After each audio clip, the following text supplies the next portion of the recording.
Okay, this has now gone from GTA 6 leaked again to a full-blown ongoing crisis for Rockstar because we are not dealing with one or two isolated clips anymore.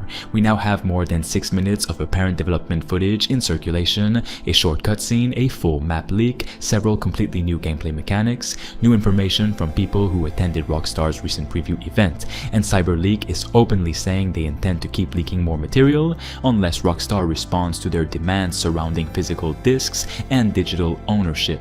That is the part that changes this story the most. The leaker isn't acting like somebody who got lucky with a random video file, they're behaving like they potentially have access to a much larger collection of GTA 6 material, maybe even some form of development build or extensive capture archive, and they're now selectively releasing specific pieces of it. We cannot verify that they literally possess a full build, so I would not state that as fact, but the amount and variety of material they've already produced makes it increasingly difficult to believe this ends with the footage we've already seen. And now they're even threatening to leak major story material, including what they claim is an ending involving Lucia if Rockstar doesn't respond. That would be a completely different level of damage because gameplay mechanics are one thing. Ruining the ending of one of the most anticipated games ever months before release is something nobody wants. The strange part is that we're learning more about the legitimate behind-the-scenes situation at Rockstar at the exact same time.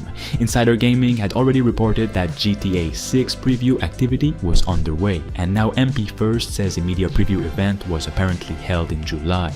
According to someone familiar with the event, it was completely hands-off. Attendees didn't get free access to GTA 6 and weren't apparently roaming around Vice City capturing their own gameplay. Rockstar showed the game to them, and impressions from that presentation are reportedly embargoed until August 27th, the exact moment GTA 6. An extended look premieres on Netflix. That makes it much less likely that the current leaked footage simply came from some journalist secretly recording the preview event, and it also tells us something much more exciting. While we're looking at unfinished development footage, there are people who have apparently already seen Rockstar's current presentation of GTA 6 and are sitting on impressions they can finally discuss next Thursday. And that distinction matters more now because some of the newest leaked footage appears to be considerably newer than people originally thought. One clip apparently features Sports Car by Tate McRae playing on the radio, a song released in January 2025, which would place at least that footage in 2025 or later. So we shouldn't assume every clip is from the same development period. Some material could be older, some could potentially be considerably newer, and that would explain why certain clips look more polished than others. What remains consistent is that these are obviously still development builds. There are visual pop-ins, unfinished interface elements, reused fonts that look straight out of Red Dead Redemption 2, and animation transitions that clearly aren't final. So once again, nobody should be using these leaks to judge how polished GTA 6 will look on November 19th. The real value is seeing mechanics Rockstar hasn't officially explained yet, and the newest gameplay gives us a much clearer idea of how different GTA 6's basic interaction loop might actually be. Jason's inventory now appears to be much more restricted than GTA 5. The leaked footage reportedly shows 8 weapon slots alongside 2 dedicated healing item slots, with Zombix pills and an EpiPen type item visible. Zombix appears to restore health, but repeatedly taking it reduces its effectiveness temporarily. That is a very Rockstar way of introducing a more grounded healing system without turning GTA into a hardcore survival game. Instead of pausing in the middle of a shootout and magically eating 20 snacks from an invisible inventory, healing appears to be represented through actual usable items with limits and diminishing effectiveness. There also appears to be a separate item wheel from the weapon wheel, which immediately tells you Rockstar is separating equipment and consumables from firearms much more deliberately. That matters when you combine it with the vehicle trunk inventory we've already seen. The picture forming now is that Jason and Lucia don't simply walk around with every weapon and tool they've ever acquired. You have a limited personal inventory, consumables live in their own system, and cars potentially serve as additional storage for larger weapon collections and equipment. That's much closer to the philosophy of Red Dead Redemption 2, except adapted around modern vehicles instead of a horse. And vehicle theft itself appears significantly deeper too. In the latest footage, approaching a locked car apparently gives Jason at least two options: clone key or smash window. That's a huge little detail because it means stealing a vehicle isn't necessarily one universal animation anymore. Smashing the glass would presumably be faster and more obvious, while cloning a key could be quieter and potentially require some kind of equipment or time. We still don't know exactly how the cloning mechanic works, but just having those choices shows Rockstar is giving ordinary GTA activities multiple approaches rather than immediately forcing the player into the same action every time. That carries over to interactions with people as well. We previously saw diffuse and warn prompts during a road rage confrontation. Now additional footage apparently confirms greet and taunt options with NPCs. So at this point, it's becoming very difficult not to see Red Dead Redemption 2's contextual interaction system as a major influence. Again, this doesn't mean GTA 6 literally copied Arthur Morgan's greet and antagonize menu exactly, but the principle seems to be back. You can respond to people around you instead of every encounter being completely binary.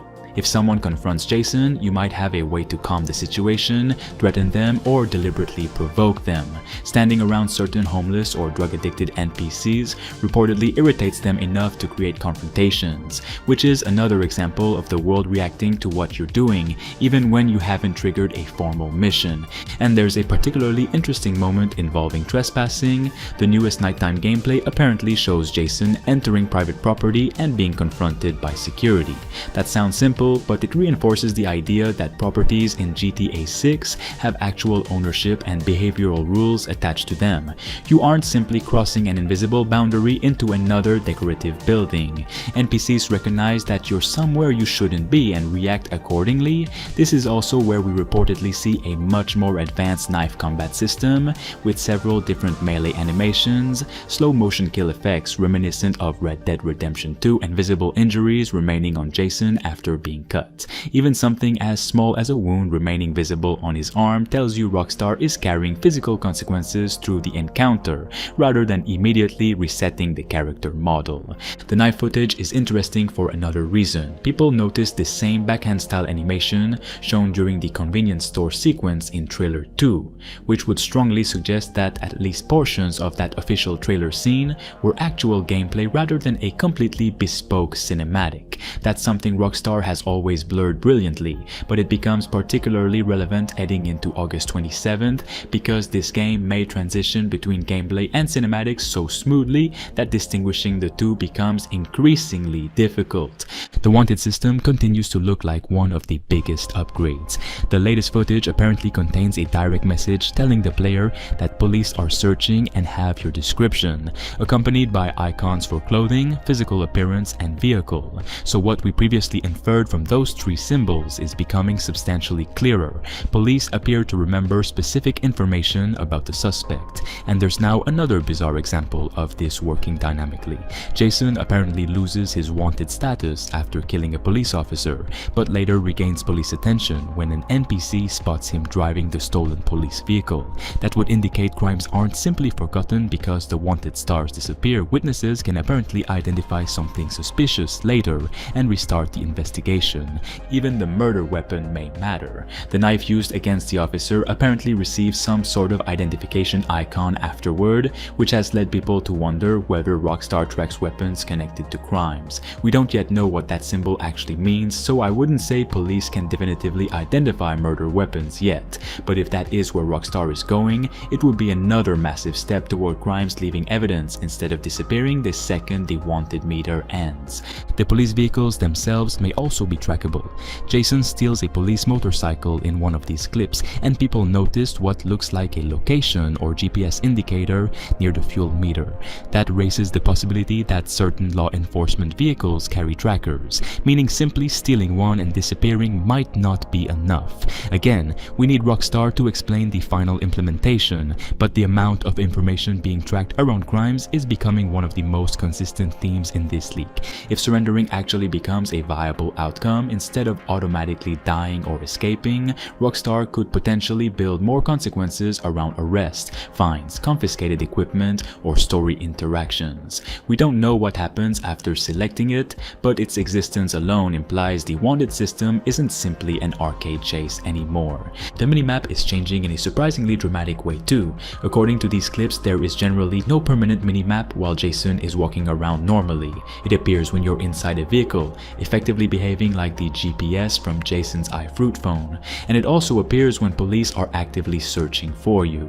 That's a fascinating compromise because Rockstar isn't eliminating navigation. They're integrating it contextually. When you're driving, you need GPS, so the map appears. When you're being hunted, you need information about the search area, so it appears. But when you're simply walking around Vice City, the screen can stay cleaner and encourage you to actually look at the environment. There's even a bus icon appearing when Jason approaches a bus stop and disappearing once he moves away.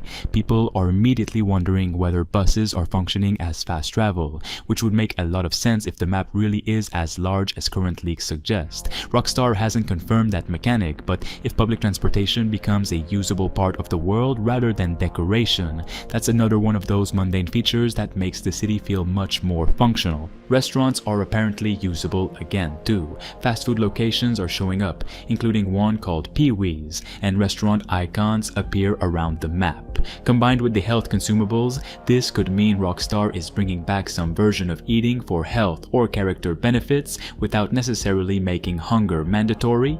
I actually think that's a better direction than GTA 5, where huge portions of Los Santos looked like functioning businesses but existed almost entirely as scenery.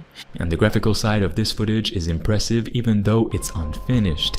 The nighttime sequence reportedly shows ray-traced street lighting, real-time reflections on vehicle windows, and even colored light from Jason's clothing reflecting onto nearby surfaces. The sunset footage from another clip is apparently particularly strong, and the environment contains a ridiculous amount of small physical debris and particles interacting with the world. That's exactly why I keep telling people not to obsess over one rough animation in these leaks. Rockstar is clearly still working with development builds, but the underlying lighting and environmental rendering already looks substantially beyond GTA 5. The audio details are getting weirdly specific too. Jason climbing out of water apparently doesn't immediately have visibly soaked clothing in one clip, which could either be unfinished technology or something intentionally simplified. But players notice that his wet shoes actually produce a different squishy footstep sound afterward. That's the kind of hilariously specific Rockstar detail people are going to spend years discovering. Ducks apparently even seem to be dying from hitting part of a bridge in one of the clips, although whether that's intentional wildlife behavior or simply development build jank is anybody's guess. Like the video for more GTA 6 and subscribe to stay tuned.